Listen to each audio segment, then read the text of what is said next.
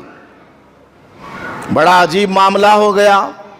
اب ایک نابینا کی آنکھوں میں بینائی کا واپس لوٹ جانا، without any operation, without any science and technology, اتنا بڑا کام ہو گیا، پورے علاقے میں شور مچ گیا، اور یہ شور پہنچتے پہنچتے بادشاہ کے کانوں تک پہنچ گیا۔ اب بادشاہ نے کیا کیا، یہ کون کون لوگ اس میں شامل ہیں سب کو پکڑ کر کے لاؤ۔ تو دھیرے دھیرے بات معلوم ہوئی وہ ایک اللہ والا ہے جو اس نوجوان کو یہ ساری باتیں سکھاتا ہے۔ اللہ والے کو پکڑا گیا، اس نابینے کو جس کی روشنی آ گئی اس کو پکڑ کر کے لایا گیا، اور اسی طرح اس نوجوان کو بھی پکڑ کر کے لے جایا گیا۔ بادشاہ نے اس اللہ والے سے کہا کہو میں تمہارا رب ہوں۔ اس اللہ والے نے کہا نہیں، تیرا اور میرا رب ایک اللہ ہے، میں اس کے سوا کسی کو خدا نہیں مانتا۔ بادشاہ نے قتل کروا دیا۔ نابینا جو کہ بینا ہو چکا تھا اس سے کہا، اس نے بھی نہیں مانا، اس کو بھی قتل کروا دیا۔ اب اس نوجوان کو دیکھا، اس کا کیا کروں؟ نوجوان سے بھی کہا، نوجوان نے بھی کہا کہ میں نہیں مانتا، تو میرا خدا نہیں ہے، میرا خدا تو صرف ایک اللہ ہے۔ تو بادشاہ نے کہا اپنے خدام سے کہ اس نوجوان کو عبرت ناک سزا ہونی چاہیے، اس کو لے جاؤ اور پہاڑ کے اوپر سے نیچے دھکا دے دو، تاکہ پورے علاقے والے جان لیں جو آدمی اس طرح بغاوت کرے گا اس کی یہ سزا ہوگی۔ چنانچہ اس نوجوان کو لے جایا گیا اور پہاڑ کے اوپر چڑھائے اور دھکا دینے لگ گئے۔ تو جیسے ربر کا فورس ہوتا ہے نا، ربر کو آپ دبائیں گے وہ پھر پیچھے کو دھکا دے گا، بچے کو دھکا دینے لگ گئے تو جو دھکا دینے والے تھے ان کا پیر پھسل کر وہ خود پہاڑ سے نیچے گر کر مر گئے، اور یہ نوجوان بچہ چلتے چلتے واپس بادشاہ کی خدمت میں حاضر ہو گیا۔ بادشاہ حیران، کیا بات، ایک دم طاقتور پاورفل آدمیوں کو تمہیں دھکا دینے کے لیے بھیجا تھا، تم واپس کیسے آ گئے؟ اس نے کہا مجھے میرے اللہ نے بچا لیا۔ بادشاہ نے پھر دوسروں کو حکم دیا اس کو لے جاؤ سمندر میں اور کشتی سے پانی میں ڈال دو۔ سمندر میں لے جایا گیا، بچے کو اٹھا کر کے پانی میں ڈال دیا تو کیا ہوا، ان کی کشتی الٹ گئی، سارے ڈوب کر مر گئے، بچہ پانی میں چلتا ہوا کنارے پر آ گیا، پانی میں چلتا ہوا کنارے پر آ گیا۔ پھر چلتے چلتے بادشاہ کے دربار میں حاضر ہو گیا۔ بادشاہ حیران پریشان، اس کو کیسے مارا جائے، نہ پہاڑ سے یہ گرے نہ پانی میں ڈوبے۔ تو اس نوجوان نے کہا ایک طریقہ ہے مجھے مارنے کا، پورے مجمع عام میں یہ کام کرنا ہوگا، مجمع جمع کرو، پورے مجمع کے سامنے مجھے کسی ستون سے باندھ دو اور یوں کہو کہ بسم اللہ برب الغلام، میں تیر پھینکتا ہوں اس بچے کے خدا کے نام سے، اس بچے کا جو خدا ہے اللہ، اس کے نام سے میں تیر پھینکتا ہوں، جب میں مر جاؤں گا ورنہ میں نہیں مروں گا۔ بادشاہ نے بہت تیر چلائے لیکن چلتی نہیں، ایک تیر بھی جا کر کے اس کو نہیں لگی۔ پھر بالآخر مجبور ہو کر بادشاہ نے وہی الفاظ کہے جو کہ اس لڑکے نے کہا تھا۔ تیر پھینکتے ہوئے بادشاہ نے کہا بسم اللہ برب الغلام، یہ جو بچہ ہے اس بچے کا جو خدا ہے اس کے نام سے میں تیر پھینکتا ہوں، جب جا کر کے وہ تیر اس کو لگا اور وہ بچہ وہیں شہید ہو گیا۔ یہ ماجرا دیکھ کر پورے اس کے ملک کے رہنے والے سب لوگوں نے بلند آواز سے نعرہ تکبیر کہا، اللہ اکبر کی صدائیں بلند ہو گئیں اور سب کے سب نے کہا کہ ہم اس بچے کے خدا کو خدا مانتے ہیں، اے بادشاہ تو بھی ہماری طرح ایک انسان ہے، تجھے ہم خدا نہیں مانتے۔ اب وہ اور زیادہ غصے میں آ گیا، پہلے تو میرے خلاف صرف 3 آدمی تھے، اب تو پورا علاقہ ہو گیا۔ تو بادشاہ نے اپنے فوجیوں سے، لشکریوں سے حکم دیا کہ زبردست آگ جلاؤ اور سب لوگوں کو لے جا کر آگ میں ڈال دو، اگر ایمان سے، اسلام سے پھر جاتے ہو اور مجھے خدا مانتے ہو تو ٹھیک ہے، ورنہ آگ میں تم کو ڈال دیا جائے گا۔ سب کو لے جایا گیا، سب کو لے جایا گیا اور ایک ایک کر کے آگ میں ڈالنے کا نمبر آیا۔ سب کے سب نے آگ میں کودنا پسند کیا، ایک نے بھی اپنے آپ کو اسلام سے، ایمان سے پھیرنا نہیں چاہا، سب آگ میں کود گئے۔ 12,000 آدمیوں کو اس نے آگ میں ڈالا، 12,000 آدمیوں کو آگ میں ڈالا، ایک نے بھی ایمان کو، اسلام کو نہیں چھوڑا۔ ایک ماں تھی، اس کے گود میں ایک چھوٹا سا بچہ تھا، دودھ پیتا بچہ۔ ماں کو اس بچے پر ترس آیا کہ میں کس طرح اس بچے کے ساتھ آگ میں کود جاؤں، لیکن پیچھے ہٹوں گی تو یہ کہے گا مجھے خدا مان لے، شرک کر لے، کفر کر لے۔ سامنے جاؤں گی میں تو مر جاؤں گی، ٹھیک ہے میرے بچے کا کیا ہوگا؟ اسی شش و پنج میں تھی، تردد میں تھی، فیصلہ نہیں کر پا رہی تھی کہ میں کیا کروں۔ تو اللہ پاک نے گود کے بچے کو گویائی عطا فرمائی۔ گود کا بچہ، دودھ پینے والا، اتنا معصوم سا بچہ بولنے لگ گیا اور کہا امی جان صبر کیجئے، آپ حق پر ہیں، کوئی بات نہیں، مجھے لے کر کے آگ میں کود جاؤ۔ ماں کو ہمت آ گئی، بچے کے سمیت آگ میں کود گئی۔ مفسرین کرام نے لکھا ہے کہ جتنے بھی لوگ آگ میں کودے، آگ ان کے جسم کو لگنے سے پہلے پہلے اللہ نے ان سب کی روحوں کو اٹھا لیا، سب کی روحوں کو اللہ تعالیٰ نے قبضہ کر لیا، کسی کو ذرا برابر بھی تکلیف نہیں ہوئی۔ یہ انعام اللہ نے ان کو دنیا میں دیا کہ ذرا برابر آگ کی سوزش ان کو نہیں لگی اور سب کے سب شہید ہو گئے۔ اور وہ آگ جلتے جلتے پورے علاقے میں پھیل گئی اور جتنے بھی یہ کافر تھے، ظالم تھے، اصحاب الاخدود، ان سب کو جلا کر کے اس آگ نے رکھ دیا، سب لوگ مر گئے۔ بادشاہ اس آگ سے بچ کر کے کسی طرح بھاگنے لگا، اب سامنے سمندر آ گیا، مجبور ہو کر کے سمندر میں گرا اور اسی میں ڈوب کر کے مر گیا۔ یہ واقعہ اللہ پاک نے ان آیات میں بیان فرمایا ہے سورہ بروج میں۔